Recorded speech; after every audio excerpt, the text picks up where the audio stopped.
We're live, my man. Oh, we're live. Awesome. Hello. After a little break, we took a little break last week. Actually, I meant to say to you just a bit of housekeeping, just to get the sequence back into sequence. Shall we do one next week just to make sure we're back on the track, because it's the way that we've scheduled it. It's also the reason Grant can't join us today, because it was a bit out of sync. You okay to do that? Yeah, we can do that. I'll just alter the diary. Just brilliant. So we'll have you 2 weeks in a row. Okay. You do know we're live. I know. That's why I'm doing it. I'm telling everyone we're doing today. And then we'll be back next week. We've also got some exciting news that you would like to announce today. But first of all, thank you for joining us on the bi-weekly Friday Feeling Mindset Session with David Rahman, where we talk about mindset. We talk about what's holding us back, and I'm excited about today because it's all about resilience. Doing it anyway, even if you feel like poop, even if the whole world is on your shoulders. And what is that? I'm so impressed by the Olympics. I don't know if you've been watching the Olympics. A little bit.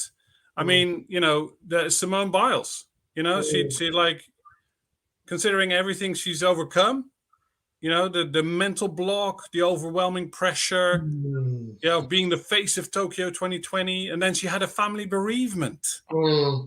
Yeah.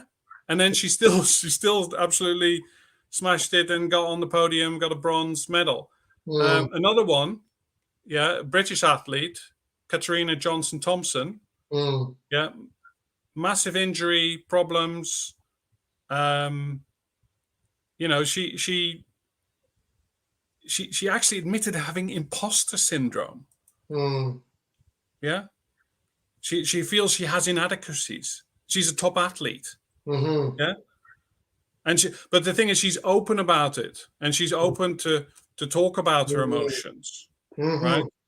And I think, what's holding us back, what's resilient, resilience is a massive thing, isn't it? To be able to do it anyway, regardless of what's happening. So would love your thoughts, your tactics, the floor is yours, my friend. Well, thank you. Before I came on, I was just thinking about resilience, and it's the ability, for me, it's the ability to bounce back during adverse times and periods in our life where we're feeling, we could be overwhelmed, exhausted, we have everything seems to be against us, but it's the ability to rise up and to continue to rise up. And I think top athletes, top performers do become resilient, and it could be resilience to external factors like people, people having relationship issues or business problems, health issues, and it's just never giving up. And I remember back in, I'll bring this up actually, it was 2019. And I don't know if you know, I follow Liverpool. That's my team. And this is football, soccer, yeah? Football, wherever you're watching this in the world, we're in the UK. You're in Wales, by the way, Wales. Yeah, I'm Swansea. So I was following Liverpool. Liverpool were in the semi-final of the Champions League. They were 3-0 down from the first leg against Barcelona. So they got to Anfield, and Messi was arriving, all the, the stars of Barcelona, and everybody thought, this is game over for Liverpool. We're 3-0 down. And I remember, obviously they wanted to win it because I'm happy. But after the game, they didn't have a lot of the stars. And one of the stars was in the stands watching Mohamed Salah. And Mohamed Salah, he was wearing this T-shirt.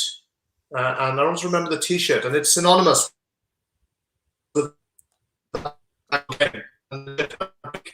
letters saying, never give up.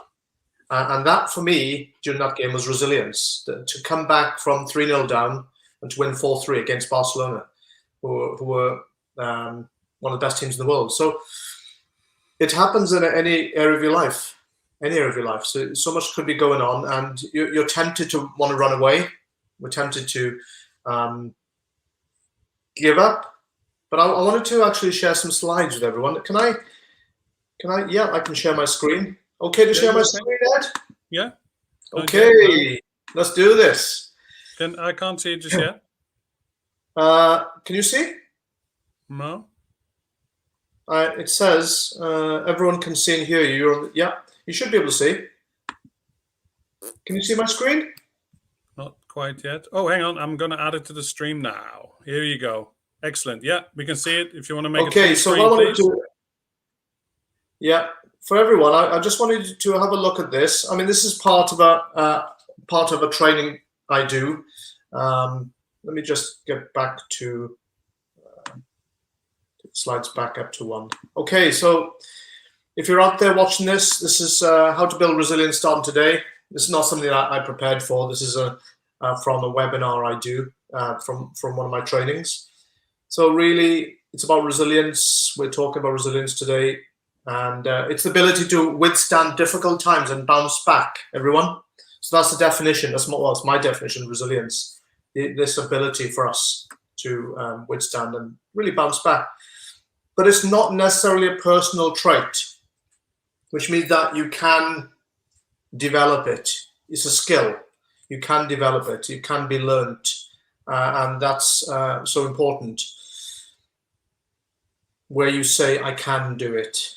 We can do it. And it can be learnt, as I said. So one of the tools that I would describe to everyone, I'm going to stop sharing, is expressive writing. So expressive writing is something that, let's go back on the screen, is something that, we've got so much going on in our head from a mindset issue. Mind is all about what we're thinking and then creates what we're feeling. So if you're feeling like overwhelmed, let's say you're feeling overwhelmed and you've got to arrange your kids' weekend, you've got to plan this project for work, you've got these meetings to go to on Zoom. So you've got all these things going on.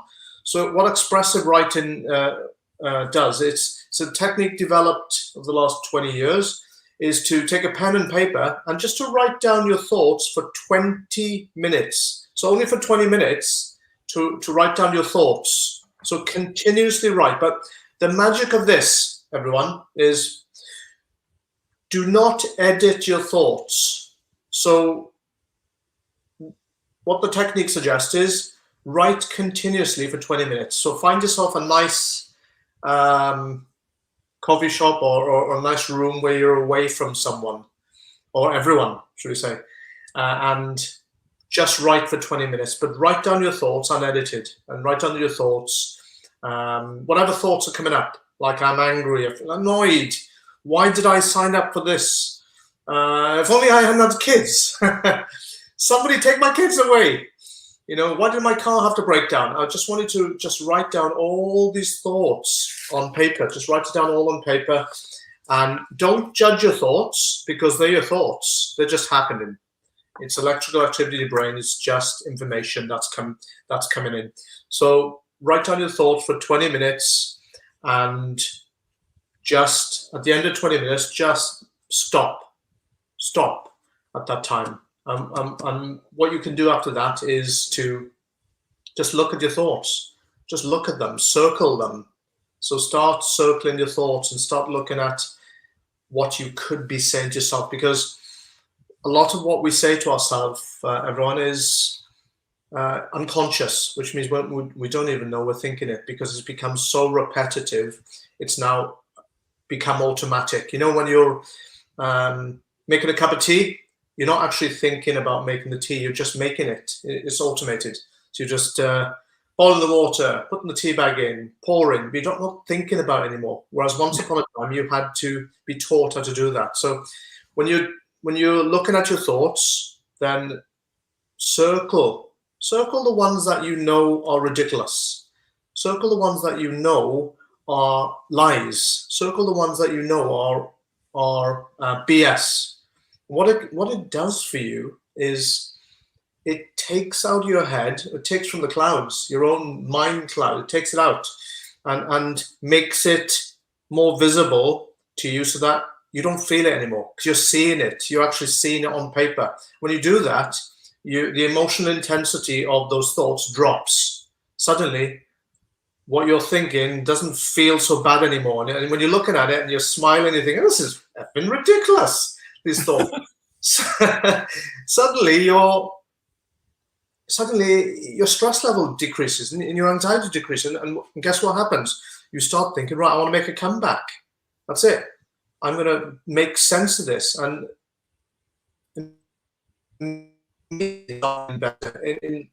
metaphorically, immediately you start getting up and you're dusting yourself off. What are your thoughts on that technique, Ed, my friend? Well, so yeah, I mean, growing up, I was one of these kids that would never really try. Yeah, so I was like rɪഃzɪlɪəns -10, and so it'd always be back of the queue. You know, I had to be pushed, had to be forced, had to be coached, had to be, doing stuff.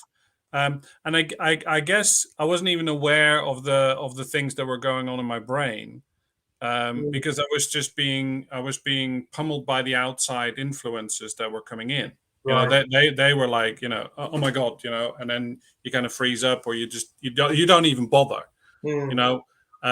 and so what I've learned, and I'm in my career as a salesperson, when people have to take action and they have to make a decision, usually the thing that they're most afraid of is not the decision itself, but it's actually the thoughts they have about what's going to happen afterwards. And I guess I was a little bit the same, it was like fear of the unknown. So you're just piling a load of stuff into your head about what you think is going to happen next, but you won't know what's going to happen next because you haven't made that decision yet. So it's like the ultimate form of procrastination, when actually you just need to decide and go do it. And then, and that's the thing. So, what I like about the technique is that, whenever you're considering things and you're thinking about making decisions, and it's actually having that pause before you make the decisions, actually to write down what you're thinking, and then you're right, like, oh my God, yeah, that just makes absolutely no sense at all. Well, we'll just go do it anyway. And people don't do that. Because people don't. They don't give them enough time to really process the thinking. Yeah, we are reacting. Yeah, like I used to just react to the situation. Right, don't like it. Right, okay, I'll go and hide. Right, because and that's kind of the natural thing. So, but when you think about, so the point I was trying to make with the Olympics, I guess all these people have coaches. All these top performers have coaches. And, guys, you don't have to figure this out by yourself. You don't have to figure this out by yourself. You can't. You don't know. No. You don't know we don't know where we're going. Yeah. When you become a parent, you're not prepared for that. Yeah. All of it is learning. And you kind of need a coach all the way along for everything. Yeah. And that's why I love you, because you're so willingly sharing a lot of this stuff for us. And people who are in the group watching this on YouTube, watching this on the Blam Academy or the the inner circle, you're here because you also realize you can't do it by yourself. Yeah. That's why you joined up with us. Yeah. And yeah. So that's my take on that anyway. But yeah, I don't do that often enough. Is to think about what I'm thinking, and then actually just to write it down, just to get it out of your head. Because what is thinking really? Yeah. What is thinking? Shall I answer that? Yeah. Okay. So thinking is a Q&A session with yourself. It's like if you think of a triangle, thinking is questions, answers, and the last corner is the interpretation of the answers. So, when somebody's lying there in bed at night, just thinking, overthinking, it means they're asking questions such as, is anybody going to turn up tomorrow at the Zoom? Or will I make a go of this? What happens if I call 20 people today? Are they going to, put the phone down on me? So those are questions. And then the answers are usually answers we don't like, because we've asked ourselves some disempowering questions.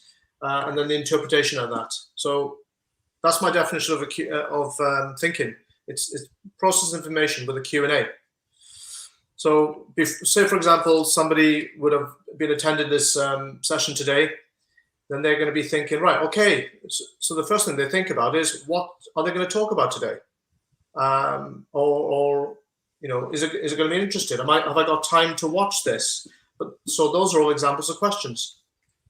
So that's thinking in action, any invention that's ever been made, whether it be the bagless Hoover by Dyson, they had to come up with a question, which is, how can we do this better than it's been done now?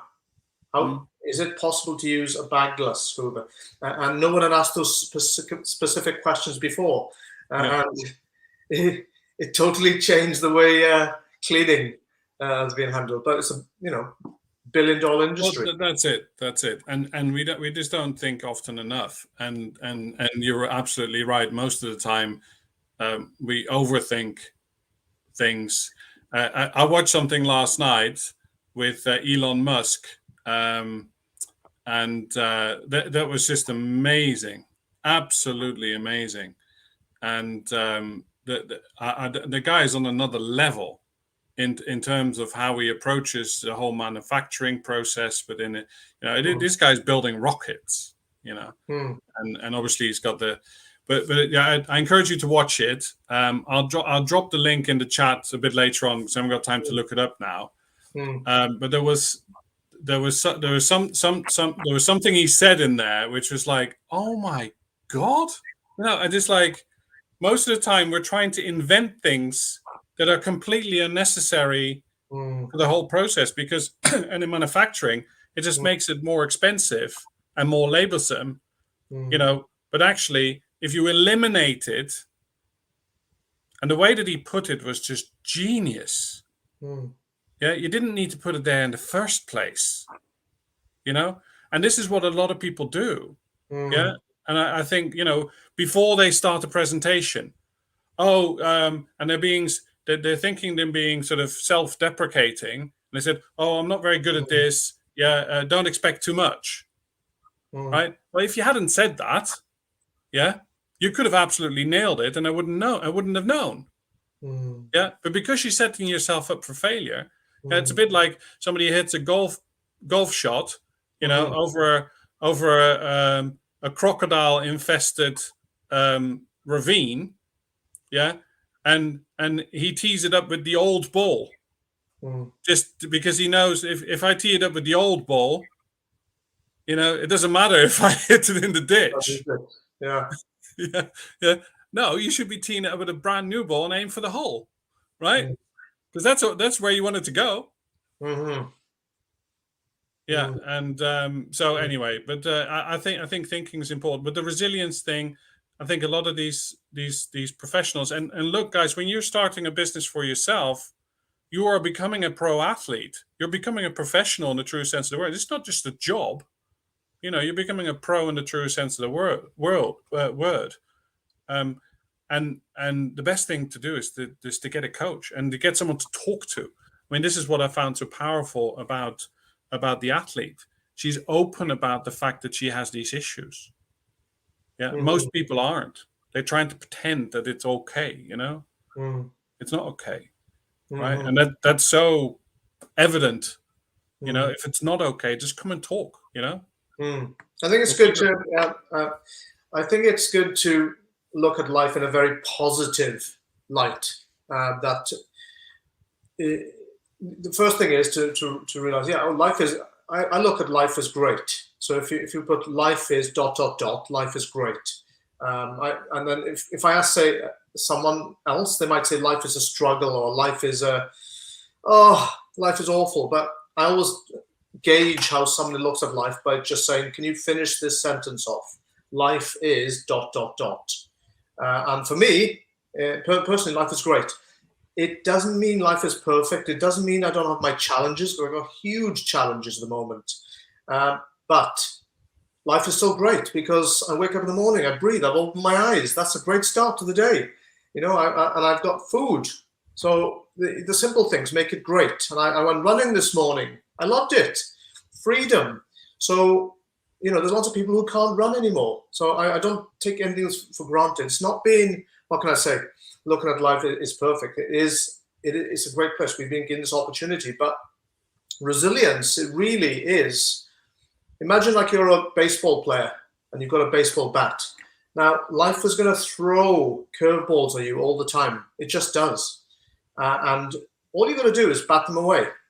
And all you've got to do is keep going and rest, sleep, eat. And it does turn around. The ship does change course. And those magic words, of course, don't give up, are so important. But there's something else I wanted to share. I want to share the next slide with you guys. The very next slide on here.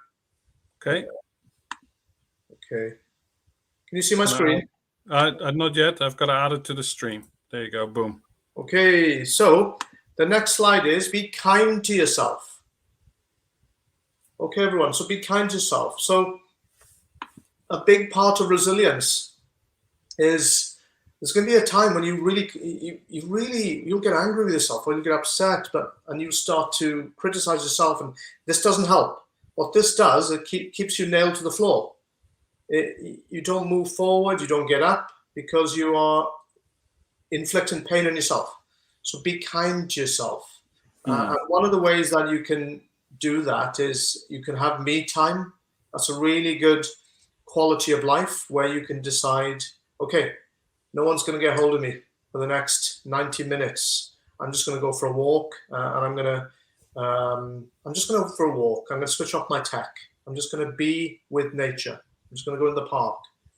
You're being kind to yourself. And even if thoughts come up, take that time away, because a lot of the overwhelm that you're feeling, that you need to overcome and to improve your resilience, can be taken away immediately if you take yourself out of the situation. So that could be just, as I said, going for a walk.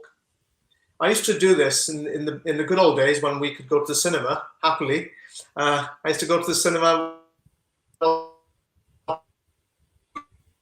and come out refreshed, regardless of the movie. I'd just be there on myself in the middle of the afternoon, just take a nice 2-hour segment and things like that. What that does, everyone, you're thinking, why? What's that going to do with resilience? Well, it re-energizes you. You start feeling good about yourself. You think less negatively, because remember, our brain is actually switched on for negativity. That there's a part of our brain, the amygdala, it's 2/3 wired up for negativity. 2/3, over 60% of it, it's looking for danger. Now, what you've got to do is get yourself out of the danger.